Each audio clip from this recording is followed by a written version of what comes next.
Hey there everyone, I just wanted to upload basically a walkthrough of everything that I've done to my 2002 Toyota MR2 Spyder. I don't really have a place to post this, so I'm just choosing this YouTube channel. I do have an Instagram page that people follow me on. You can follow me at Klee.mr2. It's spelled KLEE.mr2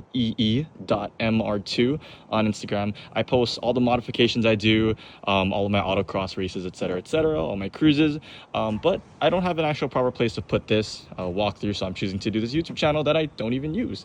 So first things first, I'm gonna go over what I did to the body, and then I'll go through everything technical, such as the frunk, the engine swap, transmission converted from an SMT, and then everything underneath. So first off, this is an Epsilon front bumper from the Epsilon Plus website. This is my second front bumper actually, because I was involved in both a rear end collision, which was not my fault, and a front end, which was my fault, unfortunately. So this is the Epsilon front bumper, which needs, oh my goodness, the most amount of modification to get it perfectly fit. I don't know why. I've seen other aftermarket front bumpers come in and they do require a lot of modification still, but the Epsilon one requires so much for some reason. So be sure you take it to a good shop. I took mine to Fly Garage, Hawaii. And the first time for the second one, the first one I did it was by an individual guy, but doesn't have his own shop, he just does it on the side. We have a TRD replica side skirt that is a near perfect fit with slightly modifications that need to be done. It was made by a guy in, I forgot, was it Russia? Maybe if I remember, I'll put his name in the description or his Facebook. And then I have, what is this? I forgot this rear lip. Shucks. It's despite it being a popular one, I noticed a lot of people don't really get this one. It's really cool. I like the little aerodynamics. It has the most retarded looking cut right over here that the first guy that worked on my car did. And it's not a perfect fit, so I will be getting that readjusted. Everything else fits perfectly, but for the most part, it works. Exhaust doesn't rub and whatnot. This is a 2002, but of course I have the facelifted side vents, because who doesn't like the facelift side vents over the pre-facelift. This is my third soft top convertible. A lot of people told me to just put a hard top on, but I actually drive with the soft top down, usually when I'm in cruises, going out with friends, or during autocross races. I have a roll bar too, but unfortunately I can't really show that to you since the top is up. So I kind of like to just show off, show off everything. I like driving with the top down, so I know a hard top looks nicer, I'm not denying that, and it is more sturdier, more rigid. I've driven Spyders with hard tops on it, but I just like having a convertible.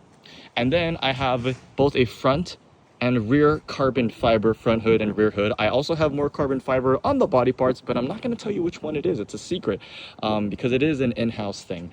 So it could be a quarter panel, could be the fender, who knows, maybe the door. No, it's kind of obvious. It wouldn't be the door, of course, but that will be a little bit of a secret. So that's about everything I did. Of course, since it's a 2002, it's a pre-facelift, but I have the facelift tail lights also, because I just like this design better. It's not a plug and play, because the blinker socket, or the blinker socket is not the right size, but every other socket is. So I had to do some adjustments and modifications. Well, by me, I mean by my dad actually helped me with that part, since I'm not really handy with carving shapes and whatever. And then I have just brand new pre-facelift headlights. I like the pre-facelift ones better because you can actually see the shape of it. I do like the facelifts one up close with all the chrome and whatnot, but from far away it just looks like a mess in my opinion. But it looks nicer up close, I will give it that. But because everyone's mostly far away from this car, I like the pre-facelift better. It works really well. And then with that, I'll get started on the side that everybody cares about, which is what's in the rear. So this is a 2ZZ motor, of course the most popular swap, and a near plug and play, pretty much engine swap for this type of car. This one, of course, it's stock. It goes 190 to the crank horsepower. I do have an ECU for it tuned, but this is actually my second motor, because the first time I actually ended up getting a bad motor for the first swap that I did. So I ended up getting knocked at the dyno. I haven't brought it back yet. I do have the Apexi ECU and whatnot, the Commander. So I mean, I'm going to be bringing back that shortly. I don't know why this is hanging. There we go. That back. Actually, that's not going to stay, so I got to do something about that. This is my second motor. We're right over here. Put a little funny, nice looking 2ZZ oil cap on it. I have a K&N air filter. This is the second version made by Monkey Wrench Racing, so it sticks out a little bit more, and it clears the hitting the firewall side, so that's pretty good. I was gonna get the more open, modified, wider throttle body by Technopro Spirit, but I didn't have time when I went to Japan, so we're gonna do that later on. And speaking of Technopro Spare, this is their titanium muffler right over here. This is version 1. They do have a version 2 with duals, but I don't know how to get that. Maybe it's in person, or maybe it's not for sale, because they do have a lot of things that are just in-house only and not for sale. But that is their version 1 of the titanium muffler. The rest of it is just a normal Monkey Wrench Racing 4-into-1. I know the PPE is actually a bigger diameter size, but I cannot use that with the titanium just because this is a OEM fit. The PPE one is not, so I gotta kind of flow with it if I want to keep the titanium, and I paid a lot of money for that. This is just a normal basics Amazon oil catch can. It goes from the PCV over here and then straight back into the throttle. I did have the dual one originally, but I had trouble getting it to fit here, and also I'm not running that much power as well, so I really don't have a purpose, or we don't have a circuit on this island. We only have autocross in Hawaii, on the island that I'm on at least. So I have really no purpose to put a dual catch can there. This is good for now. It does a good job. I have really rice looking, but it is real titanium nuts that I decided to put for whatever reason. I was planning on putting much more titanium everywhere. I didn't realize how expensive, yet at the same time how cheap titanium metal was to buy, so I'm gonna go ahead and do more of that later on down the line. This is not boosted, but I do plan to boost it, whether if it's supercharged or turbo. I have the answer in my head, and obviously I can afford like actually 5 of them. I didn't realize they're that cheap online, whether if you go to Monkey Wrench or whatever. So I'm gonna buy them, turbo or supercharger. I'm not gonna tell you which one I have in mind, but I do have a plan for that. Yeah, that is about it. This is a C60 transmission, 6-speed, with renewed synchros and whatnot, with an LSD attached. I forgot that type of LSD I had, but we'll get back to that. And it has a stage 1 exidy clutch. And this car used to be an SMT. My uncle and I, with a little assistance from my dad, this was like my first major project of the car. So I wanted to make it into a manual for autocross purposes. So that was it. It was a 10-day process, and at the time when I did it, there was no tutorials or whatever for SMT conversions and no clear instructions online, so I had to do all the research by myself. The instructions for Monkey Wrench might be a lot clearer now, but Monkey Wrench missed a lot of steps in their instructions at the time, such as like D10 replacement and whatnot. So what is that cord? I just realized that cord's right there. I'll figure that out after. I just got back the car, so I'm doing this right now. So yeah. Now there's tutorials. I've seen them now. Now there's tutorials online. So you guys are so lucky for having those tutorials now. And I've looked at them. They're pretty good. At the time, there was no tutorials. Well, there was one tutorial, but the guy didn't do anything related to SMT. He's like, oh yeah, I'm going to change the dash. And then, oh yeah, I'm going to change the windshield. I'm like, that has nothing to do with SMT. Maybe the tutorial's somehow online. I don't know.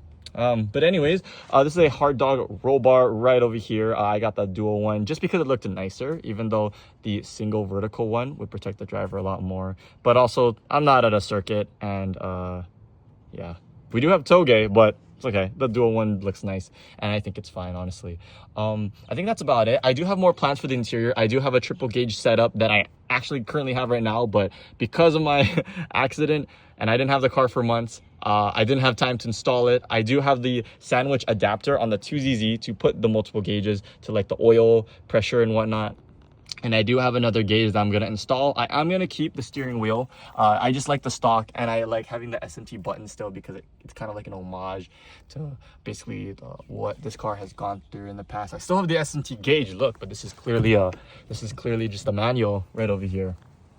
So yeah, was that it for the interior? I guess for now it is. I do plan to replace these with bucket seats, carbon fiber, full carbon fiber. They're not too bad in price. They're only about like $2,000 per seat, I think, which is not bad.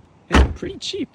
So I'm gonna be doing that later, but I've been so busy with work recently. They're okay wheels. They're just Enkis. These are the only things that came with the car other than the 1ZZ intake, but I don't have a 1ZZ anymore. I don't remember which exact Enkis these are, or I mean, hello, it says it right over here. PF01s. I am going to be replacing these soon. These aren't my autocross set. I do have another set of autocross wheels and tires, but unfortunately, I'm not going to give that information just yet. I'll be making another video on that later. Here I have a front brace. It's a TRD replica. I forgot the company that made this.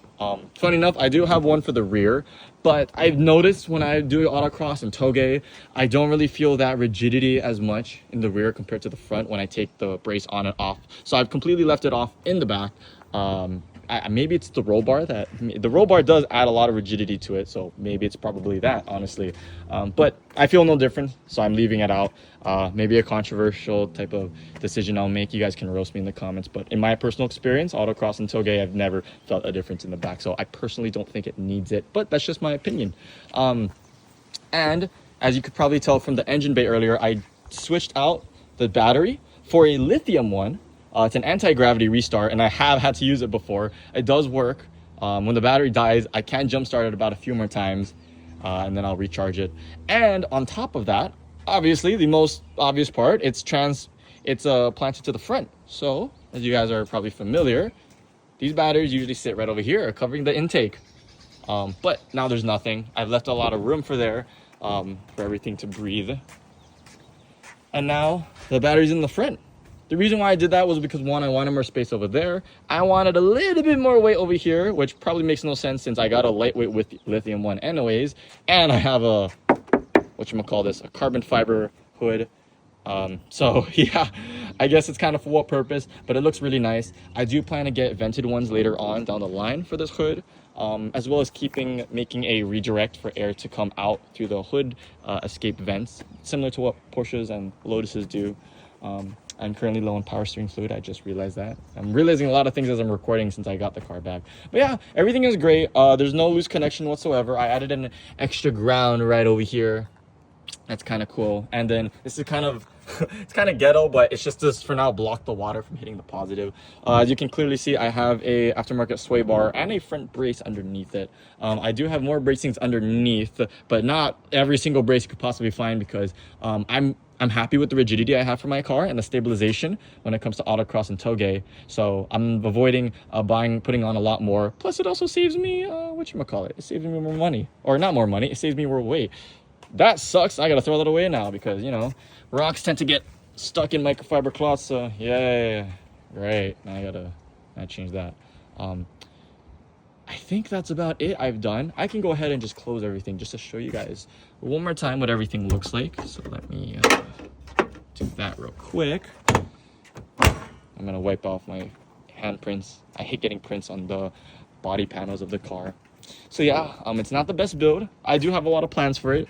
It's still a slow car at the end of the day. You know how we are with MR2 Spyders. But somehow we're able to beat S2Ks and whatever for a car that has way less power. So that's kind of cool. Guess just as how light it is. I want to make this car as light as possible. Of course, I'm not going to reach Lotus level, but I do want to make it as light as possible. Oh, and I have a new AC condenser because of the front end collision. Yay! So that is about it. This is my car. It's called Klee. Her name is Klee. That's why the Instagram you can follow me at for more things that I do. It's Klee.mr2, KLEE.mr2. You can follow me there. I live in Hawaii and I do stupid stuff. But obviously not to get me arrested. I don't know why I made this carbon fiber wrap antenna. I don't even use the radio. But yeah. Oh, and then I forgot to mention, I'm sorry. I have a aftermarket rear strut. Not rear strut, bash bar or crash bar right over here. Funny enough, I got into a collision. This is my second crash bar because when someone rear-ended me, obviously it bent the crash bar in, but I think because it wasn't as rigid, it only really affected that part and it didn't push the rest of the chassis in. So I think I like this better than the OEM one. But on the front, I have the OEM one purely because I got to keep some weight in the front. These things are not that much lighter, by the way. Trust me. I measure everything that I put on this car. This thing is like maybe only like 4 pounds lighter, so it's not that much. 4 or 3 pounds. It's a really small difference. Oh my gosh, the wheels and tires are kind of dirty. And I have a strobe brake light on the third one, so nothing much. Yeah, this is my 2002 Toyota MR2 Spyder. So you can roast me in the comment section for my build. I just wanted a place to personally put my project on. It's not the best, obviously. All of you guys commenting probably have better projects for your MR2 Spyders, or you guys probably drive other cars, really. So yeah, that's about it. Thank you guys for watching. You guys don't have to subscribe because I don't plan to. I mean, I don't know. Maybe if my channel blows up, maybe I'll post more videos. But I don't really plan to have a career on making videos for this MR2 Spyder, unless, who knows, maybe something else. I'll increase the production of everything because I actually have a digital background. I got into cars way later. So anyways, yeah, thank you guys so much for watching. I don't really know what else to say. I painted the calipers red. That's it. I like red, but I like gold. But gold looks tacky on cars. At least if it's full gold. Maybe gold trim is kind of nice. Yeah, I don't really know what else to say. Anyways, yeah, thank you guys for watching. My name is Josh. Not that it matters, but maybe I'll catch you guys in a future video. Take it easy. Also follow me on Instagram at Klee.MR2.